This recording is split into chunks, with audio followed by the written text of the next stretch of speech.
All right, what's poppin', big headed fam? So it's part two. I got my boy Beezy in the building, man. So he gonna tell the second half of his story, basically after he got arrested and up to now. So we gonna jump into this. So Beezy, tell him about that night after you got arrested. What happened, man? Yeah, man. So I was took him on a high speed chase in the lowrider bike. You know what I'm saying? Yeah, That yeah. didn't last too long.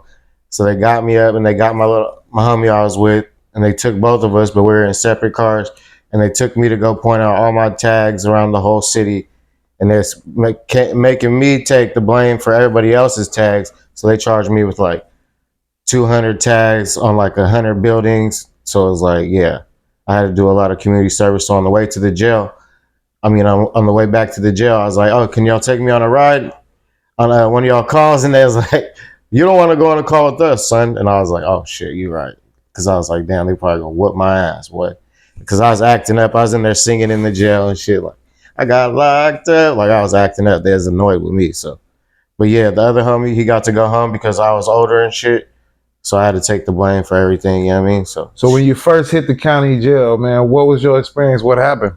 shit, that was a real awakening for sure. Cause I was the only one in there. All I seen was like a bunch of like DUI people and like dope fiends and shit. And then this dope fiend came up and sat next to me.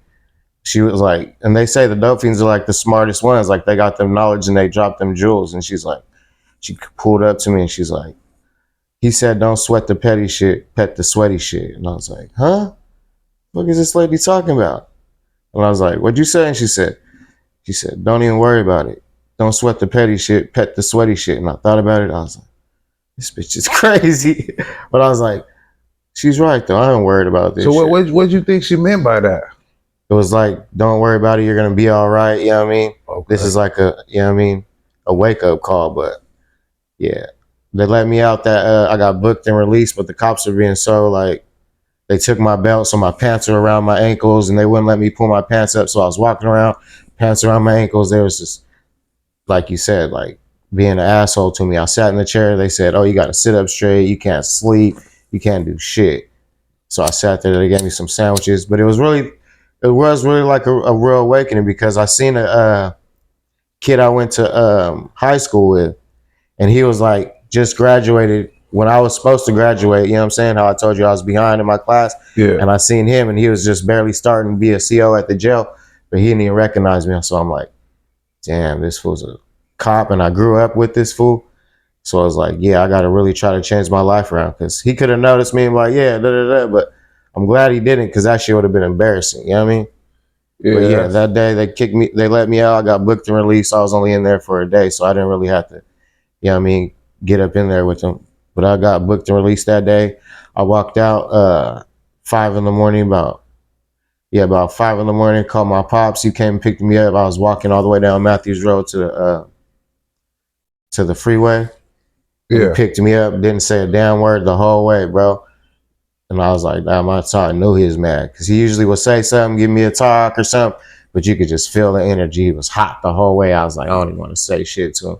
And all he said was, you know you're going straight to school, right? And I was like, fuck, I gotta go straight to school. Like, I thought I was gonna get out. And he's like, nah, you gotta go straight to school. Just because he's out fucking up, shit ain't changed. You still gotta go to school. So yeah, I went back to school. You know what I mean? Got to it. But then I didn't get better. I thought, you know what I mean? I got worse because I like started lashing out after that. Like, because it felt like a slap on the wrist. So, you know what I'm saying? You ain't gonna learn until shit drastic starts happening. So I started, you know what I mean?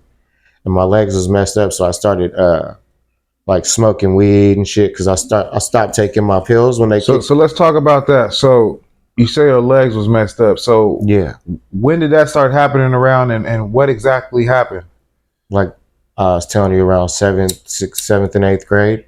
Like I couldn't make the team no more. Like I couldn't pass physical in 9th grade, but I made basketball 7th, 8th, and then 9th grade I tried out, but I couldn't even barely run the mile and shit. It took me 10 minutes and shit. So I really started. But what did the doctor say the problem was? At first they was like, it's some form of arthritis, you know what I mean? It's gonna hit you when you're older.